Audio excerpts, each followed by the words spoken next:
Brown says, get that India. Big boy. Call an ambulance! Maybe call a police! Oh, what a shot! What a shot! Campbell killer! Hello and welcome back to a preview edition of the Tip Sheet podcast. As always, I'm your host, John, also known as 4020. Joining to break down the round 19 action in the Flegg Cup and NRL, as well as round 2 in the Harvey Norman's Women's Premiership, and then a quick word on an NRLW trial. So an absolute smorgasbord of Saturday football. It's my good mate 60s. They don't come much bigger in terms of super Saturdays than this week, mate. We've got so much football on, especially if the Harvey Norman Women's Premiership now added to the itinerary. Are you ready for what lies ahead? Oh, mate, first of all, good morning to our listeners and or whatever time of day you're listening to this.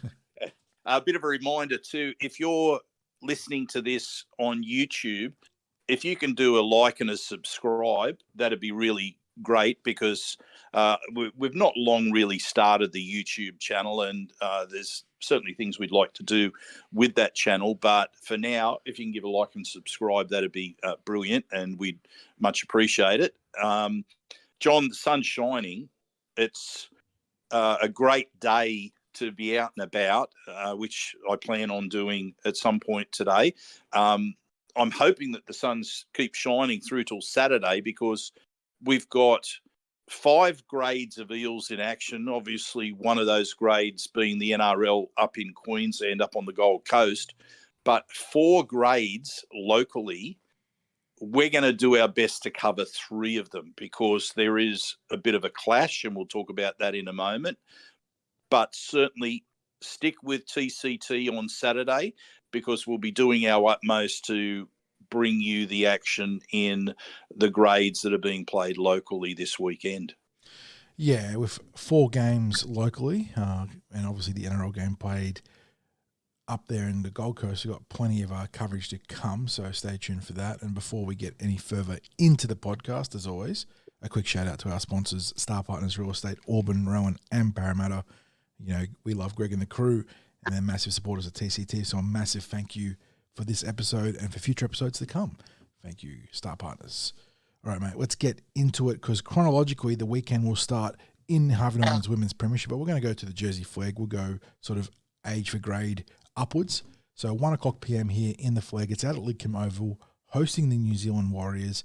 Eels ahead of the Warriors in the Flegg here, 60s. So Eels come into this round positioned in 11th, which probably doesn't reflect how close they are to the rest of the competition, because there are 3 other teams with 7 wins like the Eels. No, 4 other teams with 7 wins like the Eels, including Melbourne Storm, who will blow the Eels.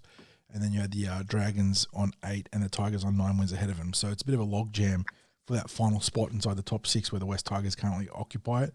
But Eels, 7 wins, 10 losses coming into this round against the Warriors, 5 wins, a draw, and 11 losses. So Parramatta ahead by 1.5 wins on the ladder there. So the better team on form, but obviously in the Flegg that can be pretty volatile. But they're coming off a 46-0 victory over the Rabbitohs, and they look like this. A couple of changes this week, or more than a couple of changes this week, due to trickle-down effects from first grade, as well as what looks to be injuries in the back row, which means we've got Zach Hunter at fullback. Mohamed Al-Madeen, Moe, has been named on the wing, but we expect him to be replaced, given he is being named in the New South Wales Cup as well, 60. So stay tuned there, whether it's Bo Newlands or another player that's had a bit of time in the Cup Flegg this year, coming in. But on the other wing, we've got Ollie McCarthy, who's had a great start to his Flegg campaign, Antioch Vitala Mariner and Razan Arva, who have been stalwarts in the centres ever since making their move into those positions in the mid-season, been rock solid for the Eels. Arpa Tweedale, again, showing his spine sort of versatility, going from fullback to 5'8" this week, where he joins Matt Hunter as the halfback. Front row sees Sam Tuivasa and Tinkin Brown as the bookends, Rowie Smith at dummy half. That's a good-looking 8-10 at the Flegg level. We've got a whole new back row. Saxon Pryke is playing Cup this week. Can't back up into the Flegg when it's on the same day, which means Damascus Nemia is at lock forward with Fuller Lewis and Tyrese Lekeni on the edges. Congratulations to Tyrese making his first official start on the edges for the Eels with the number 12 on his back. Interchange sees Yaya Ayachi, Michael Abdo, Javan Stevenson-Hala, And then another Flegg debutant in Josiah Funarayuta and 60s, always shouting out any sort of Flegg debutant, but especially one who is in their junior year of SG Ball eligibility, meaning that Josiah has another full season of SG Ball eligibility next year. And so he's essentially playing under 18s, if you're looking at it from that perspective as an age group sort of thing. And he's under 18s eligible, playing under 21s.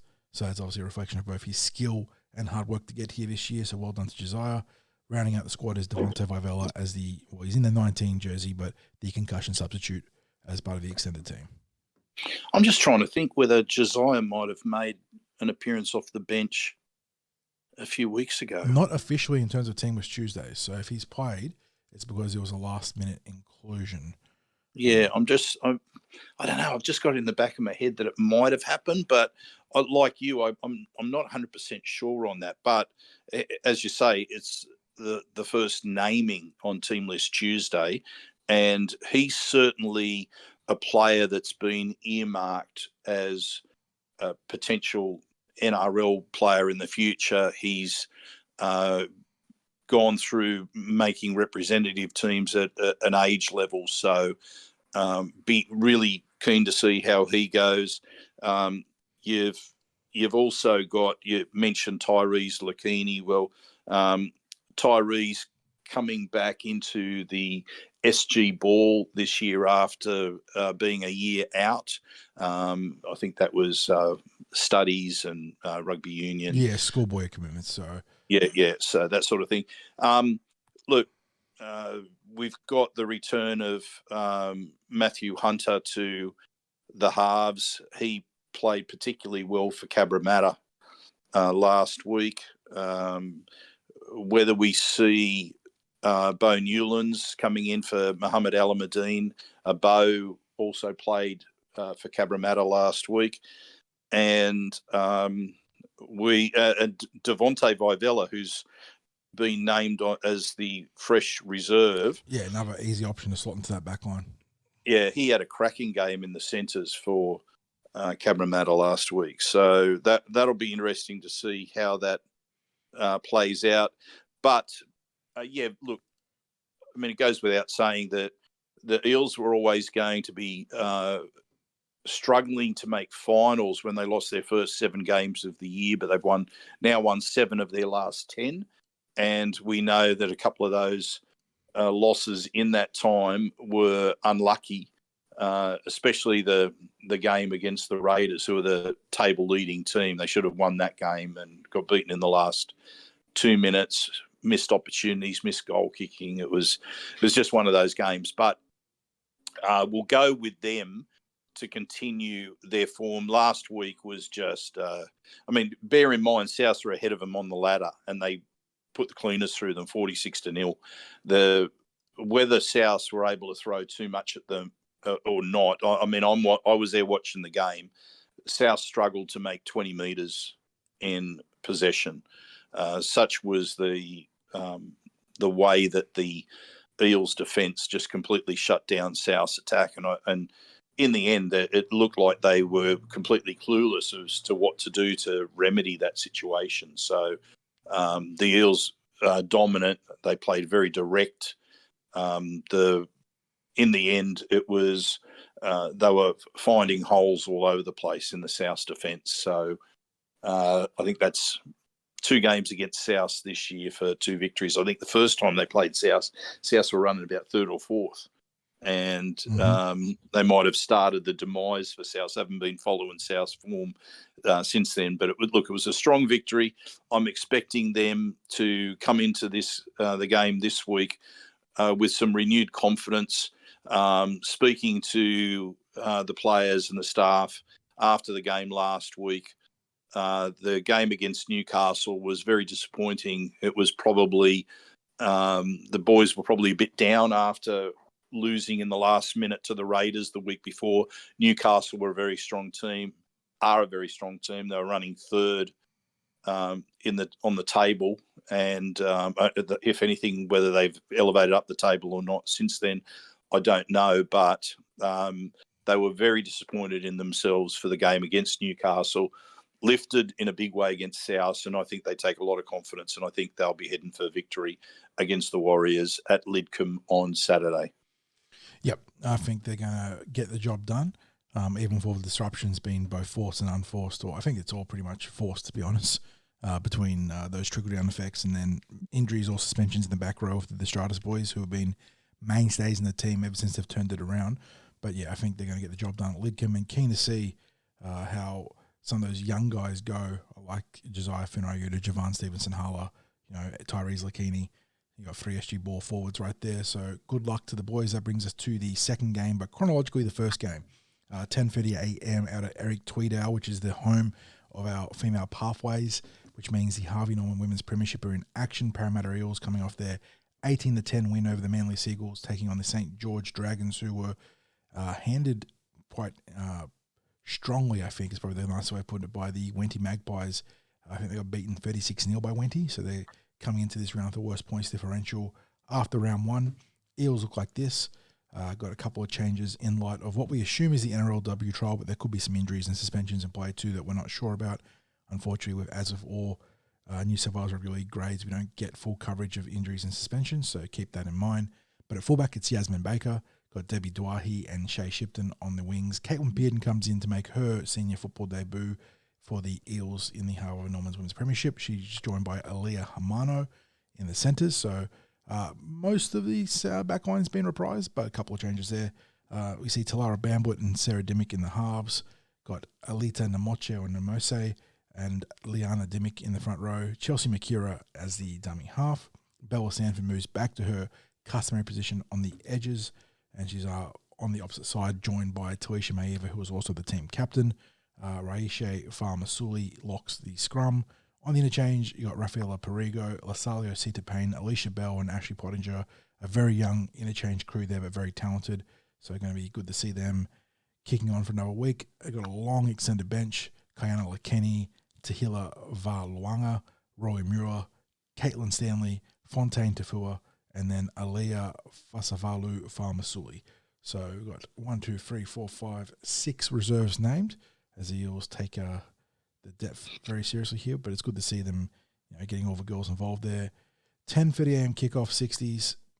Eels at home for the first time this season, for the first time ever in this grade, hoping for a good crowd there. What are we expecting from our girls?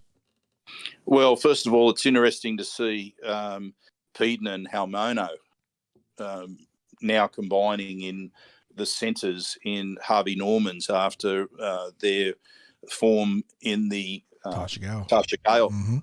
So the inclusions this week, some very familiar names for Eels supporters who followed the Tarsha Gale team during 2024.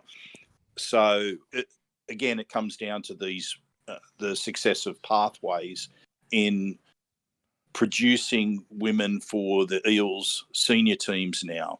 10, I think by my count, 10 Pathways players directly in here, and 11 if you count Lasalio, who was very much part of our Pathways before she took a break from the Eels, but has come back. Well, to us, so. I'd include her. Yeah, I'd include her, mate. 11 Pathways players in the 17, not counting the extended bench.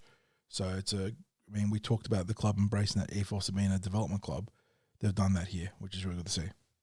Yeah. Now, just with regard to the Dragons, it's no surprise that when he put the cleaners through them, because I watched Wenty in the opposed session at Eels pre-season training the other week, where they were involved in an opposed against the Eels NRLW and an opposed against the Eels Harvey Norman. And they are a very, very impressive Harvey Norman women's team. Well, I came away from that thinking, okay, this was a great pick for who to have an opposed session with. And obviously there's the strong links between Parramatta and Wenty, obviously a Parramatta Eels district team competing in the Harvey Norman premiership. I look at that and I go, well, you know what? There's probably some players that the Eels would be keeping their eyes on in the Wenty team as well, and they look like they play like seasoned players, that Wenty team. So, it's no surprise that they were able to put the cleaners through St George. Now, I'm expecting the Eels to, again, do well here. Strong start last week against Manly, getting out to an 18-0 lead. And really it was a case of defence doing more of the job after that. We didn't get any more points after the first, I think, 15 minutes or so. Manly got a couple of tries themselves to narrow the margin to 18-10 at full time. To me, for mine, that was the sort of start that you wanted, because the girls are still developing combinations. That's the thing. Even though there's the girls there that have the background in the Eels pathways, you're still looking at key players in the spine that have come from outside of the Eels. So you're talking about Yasmin Baker, Sarah Dimmick, and Chelsea Makira. So the combinations are still developing. And we know that Chelsea Makira has such a strong background at dummy half. She got on the board herself last week as a try scorer. I'm really looking forward to getting out there and seeing them in action live this week. I've seen them in that opposed session. I wasn't able to get out to Brookvale last week for their first game, but looking forward to being able to watch this week before shooting over to Lidcombe Oval. I guess all we can do in tipping this one is to look at the results from the first round and go, okay, the Eels had a good victory first week.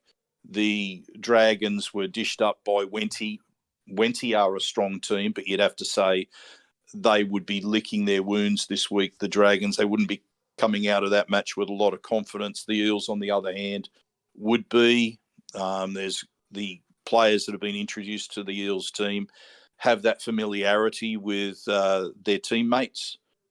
So I'm going to tip an Eels win, obviously, in this one, John. Yeah, you always worry the bounce back factor for the opposition, obviously, when they get a heavy defeat like that.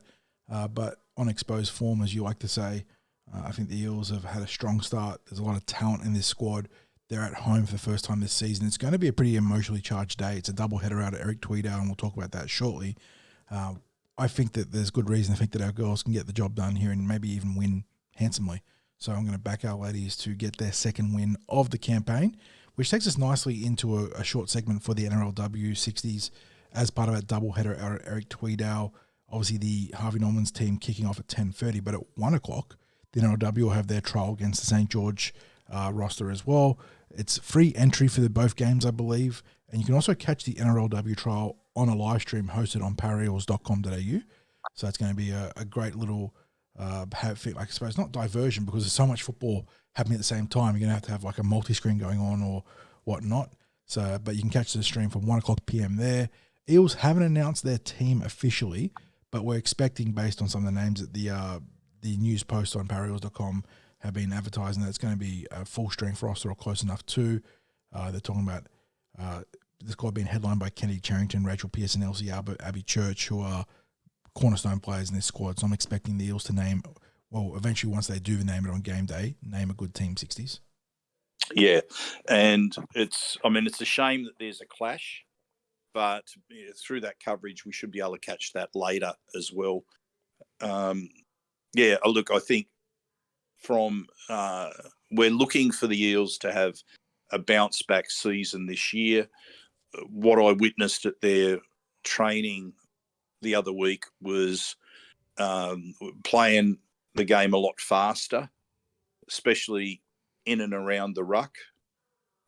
There seems to be far different structures to how the girls are playing. Elsie Albert, we missed her last year. And, she was a key out, and she looks to be in tremendous shape. We got half a game with her and Tyler Amiatu at the same time, and they absolutely carved up Brisbane, and then she blew her calf out. It was such a shame. Yeah. And so she's going to be a massive inclusion there. I think they've got some really interesting options from a backline perspective as well. I mean, we know the power that's there in the Eels forwards, and there's some big names obviously there with Elsie and Kennedy and rising players such as Tyler, but the way that they look like they're going to play the back line this year is, and especially with the recent announcement of Rosie Kelly, that's really, I think, going to add a different dynamic to the team, and because she has that versatility. So, look, I think we're going to play some structures that are going to make some good use of Abby Church, and we're going to see Cassie Toihiku closer to the action. She was running at 5'8" the other week in the opposed session, and she really had getting her more involved in the game in that position rather than the game having to come to her a little bit more when she's out in the centres or on the wing is, I think that's a big thing. And she's still so young, and she's just got an amazing array of talent in a kit bag. It's just, anyway, looking forward to eventually being able to see some of that action. We won't be able to see it live because of our clash of commitments on Saturday, but those people at home will be able to do both, because they'll be able to follow our live stream of the Jersey Flegg whilst watching the NRLW trial on the Parra Eels website. So best of both worlds for Eels supporters being able to watch that. Yeah, got an absolutely action-packed bit of coverage there for Eels fans via both TCT and paraeels.com.au. And speaking of action-packed, another stream that will be on from 3 o'clock p.m. is on New South Wales Rugby League TV.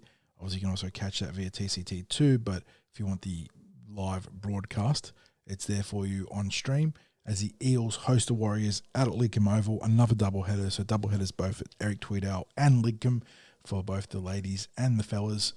And the Eels in this one, they're half a game back from the top 6 60s, which is kind of crazy to think where they are now from where they started. They're half a game behind the Penrith Panthers, who have, they've actually got more wins than Penrith. They're 8.5 wins, so 8 wins, 1 draw, 2 byes for Penrith versus Parramatta Eels, 9 wins, 8 losses, and 1 bye.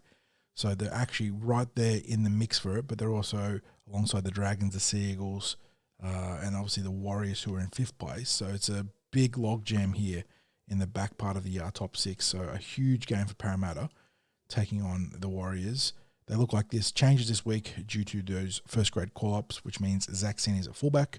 Muhammad Al-Madin making his cup debut. Well done to Moe. Fantastic year for him from SG Ball to Flegg and now to the New South Wales Cup. What a rise. He's on one wing. Isaac Lumley on the other. Samuel Luizio and Morgan Harper are in the centres. Josh Lynn recalled this week because of the Dejan Arce call-up to first grade. So Lynn partners Sanders in the halves. Always good when those two are together. Although obviously time's running out in that as blue and gold members, but they've been very good together. Front row sees Watermoo Greg and Reece Alderton starting. Joey Lussick's back this week and he'll start a dummy half.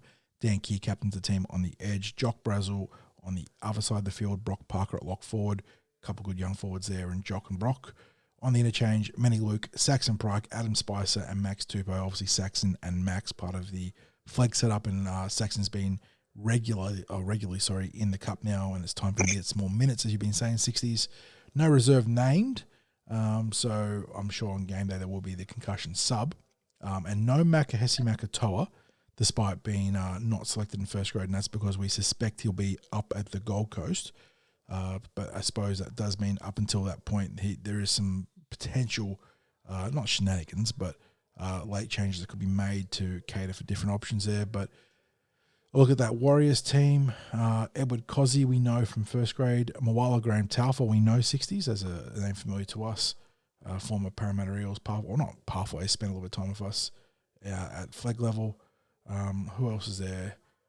Not as many players as I thought I would know from this Warriors setup.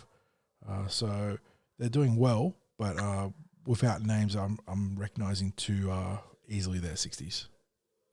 Yeah, mate, it's interesting listening to as you went through that team list. I was thinking if there was a tag team made out of the back row, it would Jock be and with Brock Jock connection. and Brock. It'd be the Ockers. The Ockers. No, the Jock and Brock connection, the Rock and Sock connection. Come on. Yeah.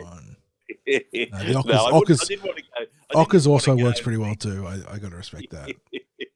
Yeah. So Jock and Brock there, and you know what? I think Jock's been really hitting his strides coming up from Flegg to New South Wales. We saw some fire and brimstone last week. In a game absolutely. where it got a little bit sloppy and the Eels were trying to throw it away, he set a tone defensively, a little bit like what Charlie did in first grade. So you love seeing that. He was also productive on the ground, 120 metres, 14 carries, rock solid work rate there. Like you said, he's starting to find his stride at this level. Yeah, and that's what we wanted to see. It's why we're advocating players being elevated to, especially pathways players, to a grade above where they are at the moment, so that we can see just what they have to offer.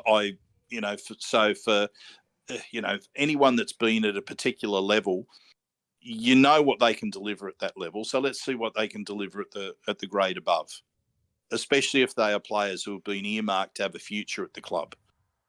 Let's not have them stagnating. Let's have a look at what they are capable of producing. You don't want to get lost in the hunt for making the finals in Cup and prioritising short-term results over long-term development here. I think you're looking to find a healthy balance of both, where you want young guys helping pilot the team to the postseason, but not at the detriment of their development. So if it means, if you have a senior player eligible that's part of the top 30, you're going to pick them over a young player most times. I understand that. But, we've got a few park footballers here and there filling out the roster. I think it's a pretty strong case to be made for getting guys like obviously Jock and Brock and Saxon and Max in the team. But then obviously, and now we've got Muhammad in there too, someone we've been banging the table for. But even, we talked about it, but, Riley down in the flag, Sam down in the flag. There's a couple of guys down there that could still be part of his team moving forwards, I believe, and not hurt the team's prospects of winning on a week-to-week basis. Yeah, and look, we're not disrespecting players who are doing a job in no, the team has turned it around, exactly. Yeah, and the thing is that what we're advocating is if the club has designs on the potential of a player to become an NRL player, and we are a development club, then let's see those players being put into a grade where you get a bit more of a look at what their NRL potential is. And if we've, as opposed to if you've got players who have been brought in who are doing a job, and it's not saying they don't get an opportunity, because you only have to have a look at Jake Tungor and Lorenzo Mulatalo, who are now getting NRL experience, and they weren't part of the Eels pathways. They were brought in as Ron Massey Cup players with Wenty, who have a connection to the Eels as part of the depth chart, as it were. But so congratulations to them. They've made an NRL debut in a season that they started in Ron Massey Cup, and that's testament to them. And it's also saying to other players that, look, keep punching away. If you produce and opportunities come your way, maybe your dream does come true. But choices have to be made about which players the Eels want to continue to invest in. Now, pathways players have already been invested in through junior representative football.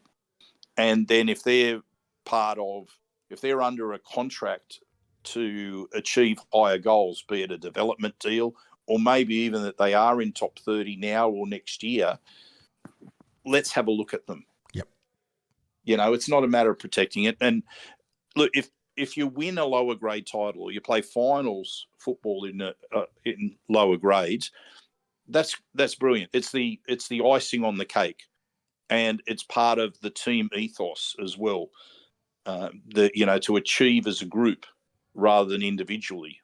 But also they have to look individually at some of these players for the future of the club, because winning a lower grade title doesn't necessarily translate to having a strong first grade team in the future. If you're playing finals football on a regular basis, it might be an indicator that you've got some strong players there, and Penrith will put their hand up and say, look at what we did in recent years, winning every grade down to SG ball. But we need to know what these young players are, because that also then helps to guide recruitment and knowing where we fall short in the future picture, and making sure that we recruit players who will fill any gaps that are there that we might have as a development club. Yep. So anyway, I guess back to the result on this. We're very pleased to see those young players that are getting a go. The Eels have found ways to win in this grade, as opposed to finding ways to lose as they were earlier in the season. They're in a remarkable position, considering, like the Jersey Flegg team, they just couldn't get a win on the board at all in the early part of the year. They lost their first 5 games of the year, threw away a couple of games as part of that, but has certainly struck form, as you said, to the point where they are literally on the fringe of the top 6 in this grade. So I'd like to think that being still reasonably local in a game at Lidcombe, it's still basically a home game for the Eels, even though it's not at one of our home grounds. The Warriors are travelling. The Eels have been in decent form, even with a lot of players now missing from this team. I think they get the job done against the Warriors. No Arce, no Mulatawa, no Moretti, no Makatoa, but I still think they're going to be very competitive. And yeah, the Warriors come to this round 5th on the ladder, but Sporting are pretty weak for and against. I think they're actually in the negatives, -5. Am I right in saying that? That is the Telstra Premiership. I need the knock-on New South Wales effect. -5 for the Warriors. So the Eels, who have a -31 for and against, not exactly killing in that regard either, don't get me wrong, but it means that the Warriors, when they've been beaten pretty handily, or they're squeaking out wins, or some combination there together. So, and the Eels, John, still boast 7 players who have some level of NRL experience. Sini, Luizio, Harper, Lumi, Ethan Sanders, Wiramu Greg, Joey Lussick. They've all got that first grade experience. Yeah, exactly. So, and if by chance you end up, say, with Makatoa playing, we don't think he will. We think he'll be part of that, the travelling reserve.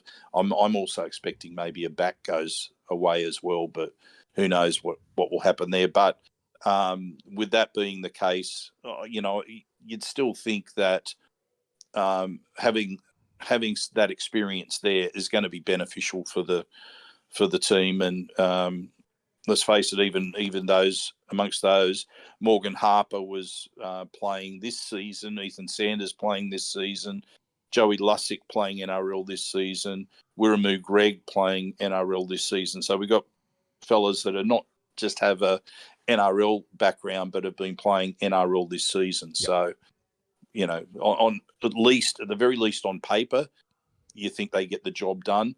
Based on recent form, they get the job done. So we'll back them to win. Yes, sir. And that takes us to the main event this week. Eels taking on the Gold Coast Titans in the NRL. The quite literally titanic clash of 15 versus 16 on the ladder. Eels well and truly outsiders in this one on the line, though.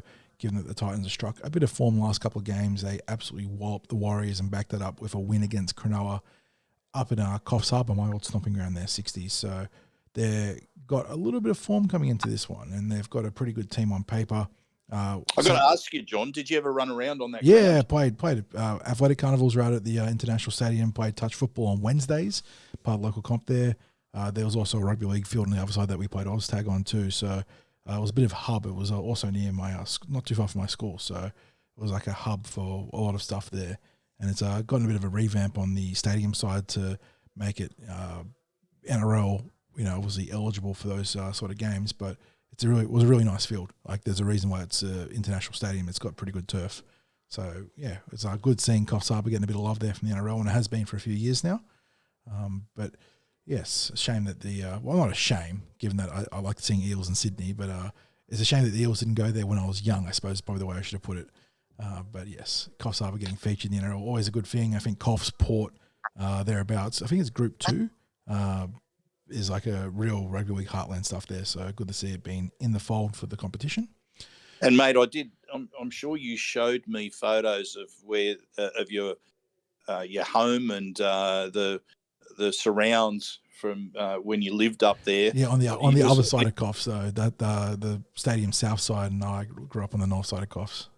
But you were certainly living in a paradise up there. Yes, mate. it was a very nice place.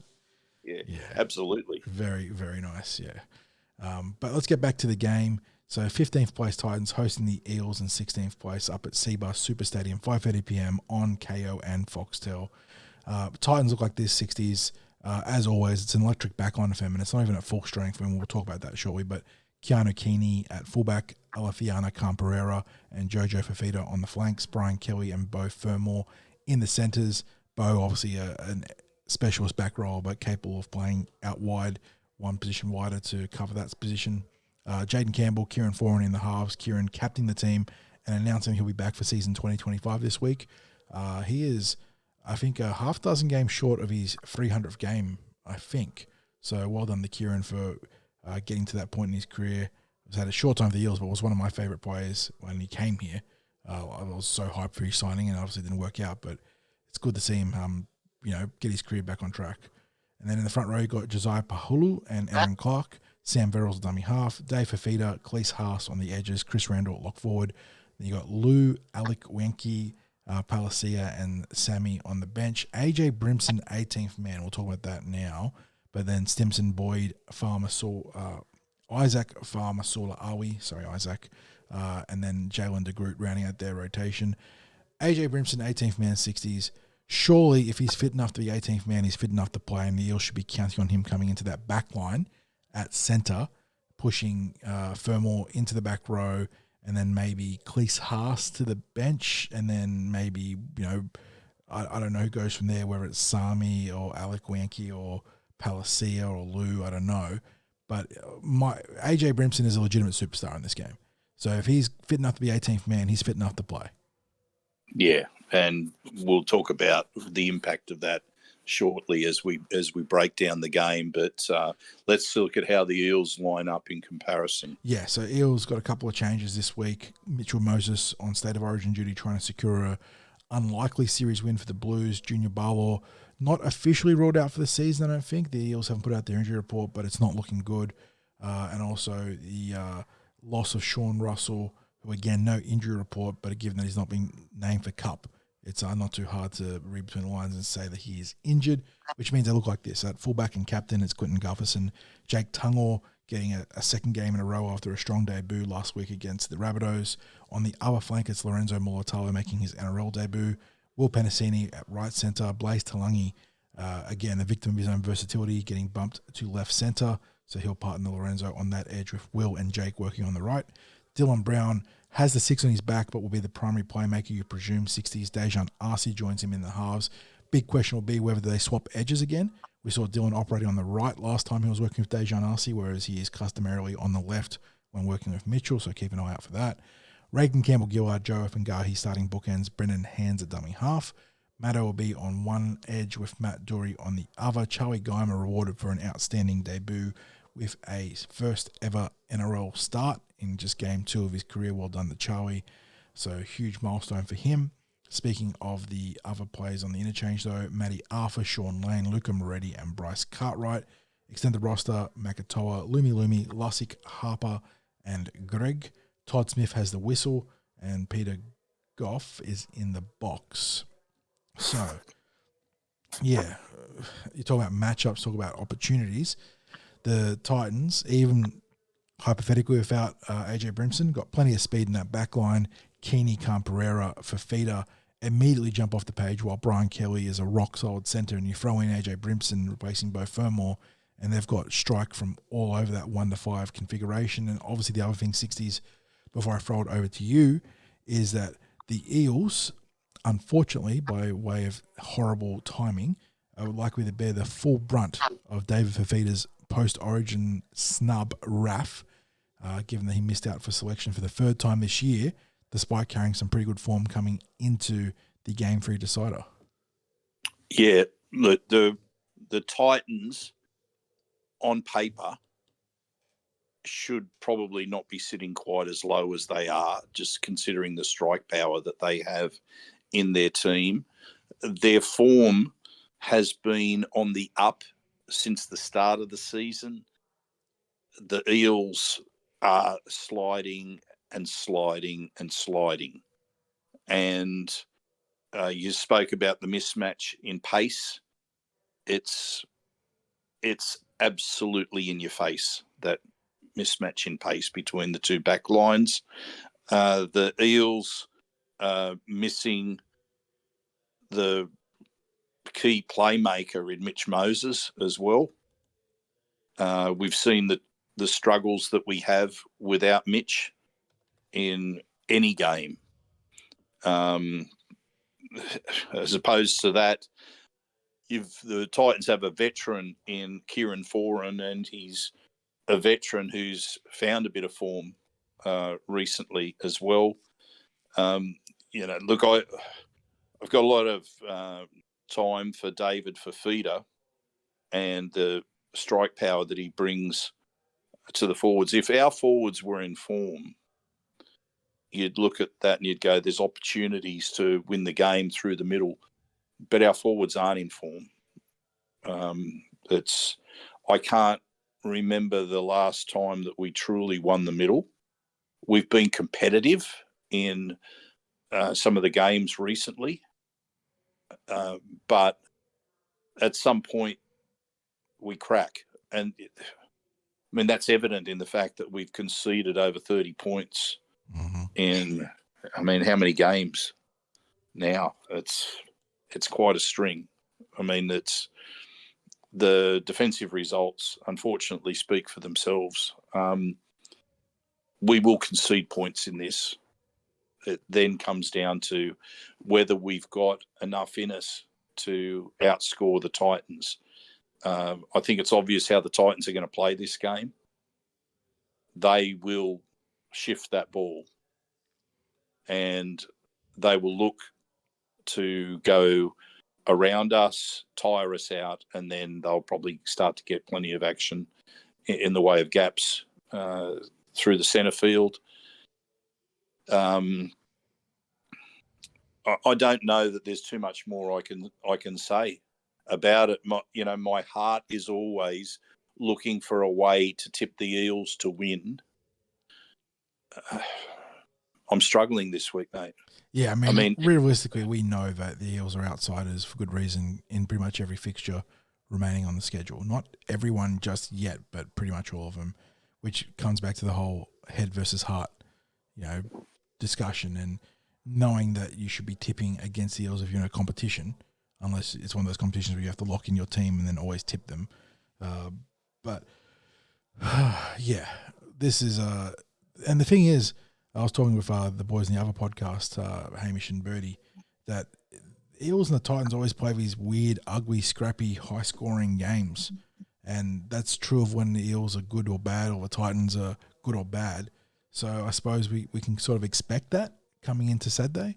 And maybe that frames how we're going to make our tips. But, yeah, it's hard right now to see a very constructive path to victory for the Parramatta Eels on Saturday. No. Look, we've played games of touch football against the Titans when our forwards were our absolute strength and our forwards were in form, and we were playing touch football against the Titans. I don't know what it had been with regard to playing them that led us to look to play that way. But if we play touch football with this Titans team, with the number of players that we have out and the players that are out of form, I wouldn't like to imagine what the scoreline away from home could possibly be. We have had very, very sad visits to Queensland this year. And, I mean, you talk about the head versus the heart. I mean, I can look at the Eels team and go and point at some things which should be strengths. So we've got Charlie Geimer in his second NRL game actually starting the match. He brings a lot of effort and energy to the middle. Matt Dury runs some great lines. Ryan Madison last week was a workhorse. Joe Offengowie is probably, might be arguably in some of the most consistent form of his career at the moment. Reg is still putting in as much as he possibly can. He saved a try last week from what seemed a certain try. Got one himself. He's going to have to be the forward leader out there this week without Junior being there. Brendan Hands has brought a bit more energy than Joey Lussick did earlier in the season. So you can look at that. You can look about how we've got a player of the future on the bench in Matty Arthur. Luca Moretti brings that sort of energy, similar energy to Charlie Geimer. Bryce Cartwright has still got tricks up his sleeve. Sean Lane has been, unfortunately, he's been out of form this year, and it's just been inexplicable. You'd love to see him produce his best this week because the Eels are going to need it, and he's obviously going to be able to do it in shorter stints. Maybe that shorter stint will be the key to unlocking some of the better parts of Sean's game. But, you then go to the backs, and Mitch Moses is just such a huge out. Yeah. It's just such a huge out. And even though we've got a young talent like Blaze being a little bit closer to the action at centre, what happens with the backs like him is still going to be impacted by that key element of Mitch Moses. And look, Gutho was an absolute warhorse last week, as he is every week. But, he saved tries, he made line breaks, he ran over 200 metres. He still couldn't get us closer than 16 points, in that loss last week to a South team who weren't really that great. So, to be honest, I think the Titans, even for a few losses here and there, will throw more at us than what South did.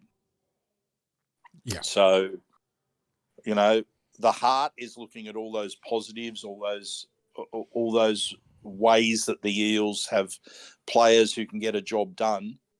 But the head looks at it and goes, you know what? You just have to look at the form on the board of the teams, the form on the board of individuals, and the mismatch in pace just is, to me, that and missing Mitch Moses. I don't think we can overcome it, John. And for the first time this year, I can't find a reason to tip with my heart. I'm ready to. I'll throw to you as if there's anything more that you want to say, because I'm ready to give my tips. Unfortunately, no, I'm relying purely on the classic Gold Coast Parramatta chaos ball to reign supreme here. The Titans, when they've been rock bottom, have found a way to be competitive or even jag a win against some pretty good Parramatta squads. So the inverse of that rule will be true this year. And I think the Eels will find a way, not with any particular degree of beauty or aesthetic, pleasing to it, but they're going to be the winners. I'm backing the win. I'm backing young Charlie Guyman to get the first try. I thought he did some good stuff in the red zone against South Sydney last week, so I'm going to get him to go over first this time. Eels to win. Oh, it's always way too close. So 28-26, 30-28, 30-26, something like that. Giving a little bit of a spread there, I know. Best on field. Sometimes I go for the interesting option, but in a game like this, realistically, it's going to take our best players playing their best football. So Dylan Brown to have a big game up against one of his more, I suppose, direct contemporaries, even though there's an age difference, obviously, in Kieran Foran as far as being a good running 5'8" for running half.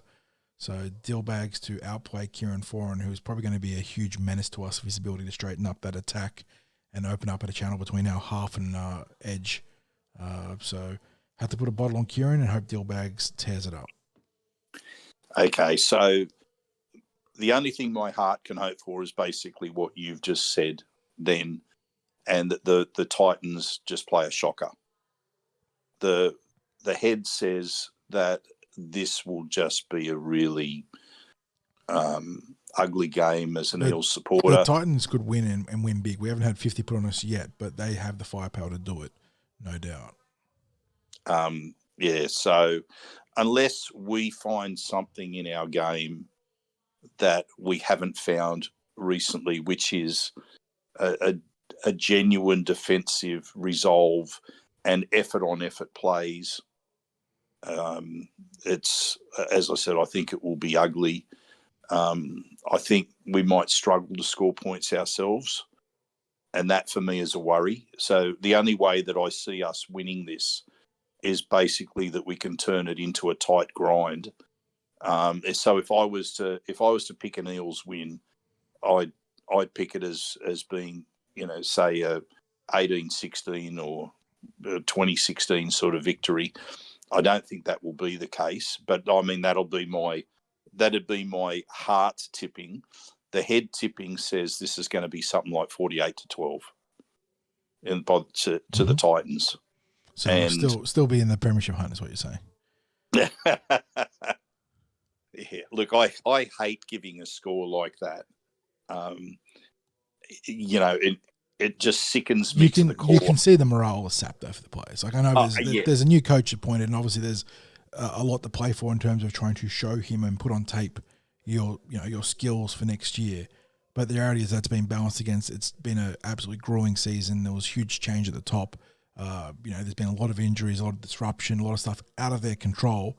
And I feel like they're not going through the motions, don't get me wrong, but we talk about that difference between remembering how to win and remembering how to lose, and the Eels clearly have fallen to the latter now. And the little stuff that adds up, they're not doing, or it's going against them. And, I think it's culminating now in what could be a big loss against the Titans. I know I tipped a win.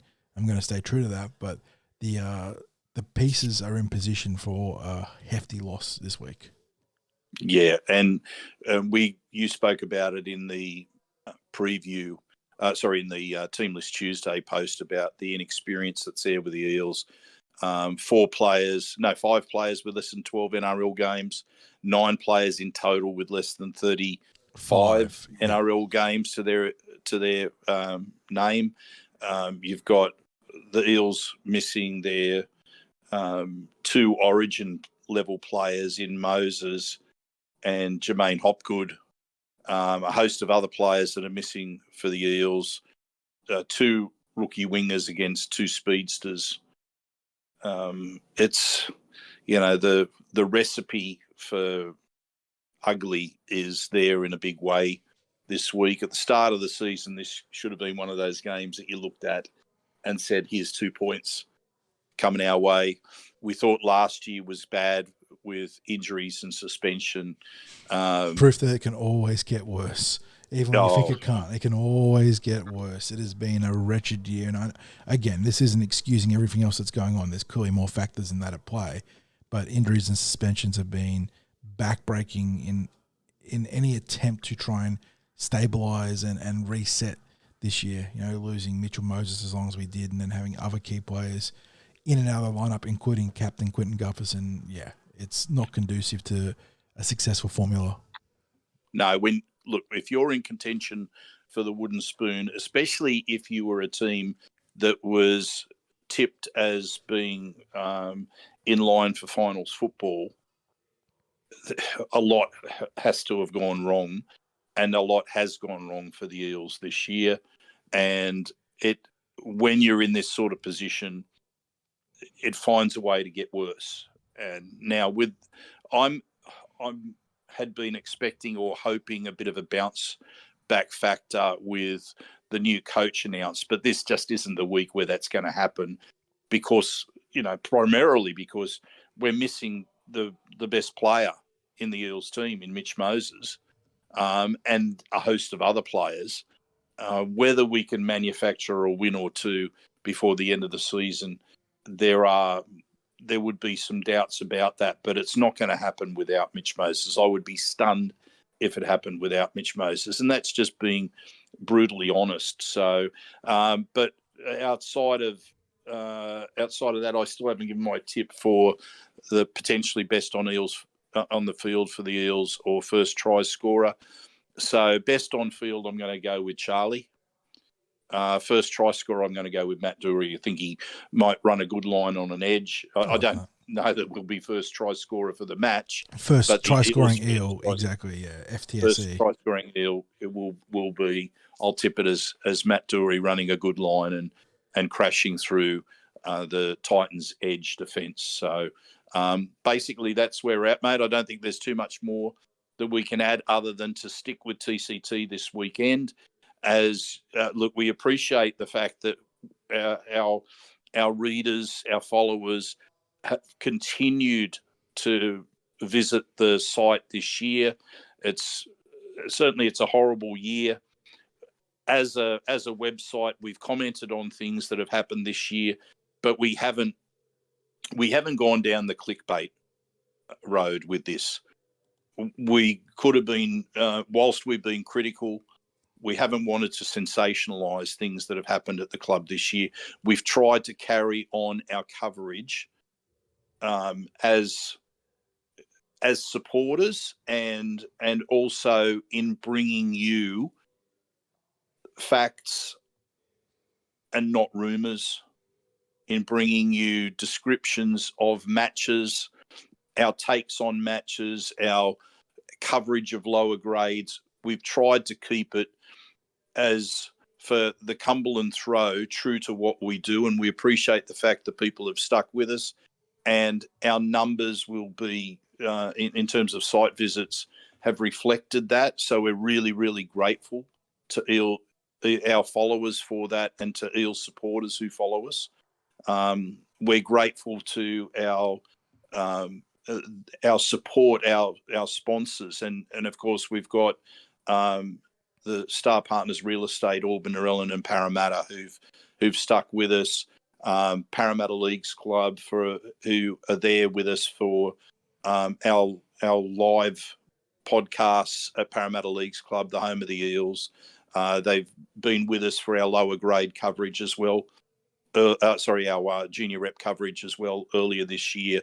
So we really appreciate in such a tough season that we've got loyal sponsors and partners that have kept the faith with our Eels and with what we do on the Cumberland Throw.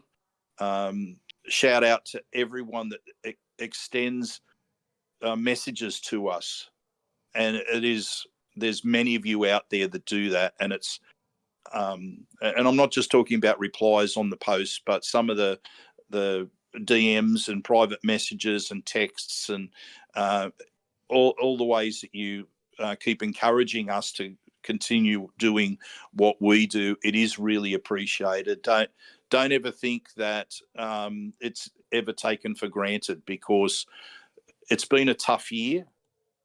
John, you and I, like we've spoken many times about how grueling it is to produce content in such a season. And when we get people who reach out to us and message us about that, it really does mean a lot to us, because it helps us to stay motivated with what we do.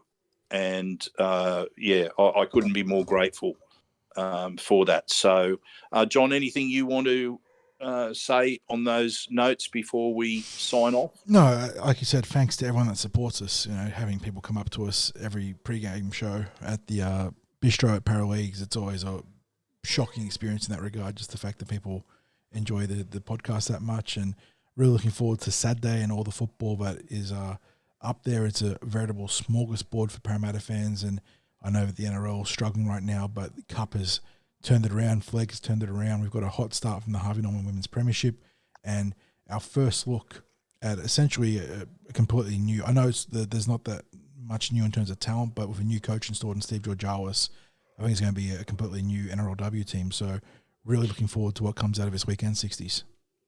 Yeah.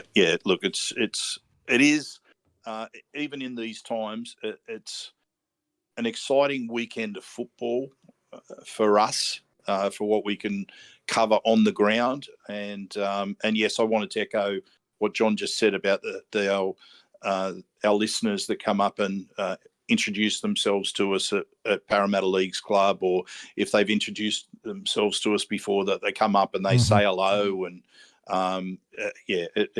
it does mean a lot to us, and it provides a lot of encouragement. And and anyway, as I always say, go you mighty Eels.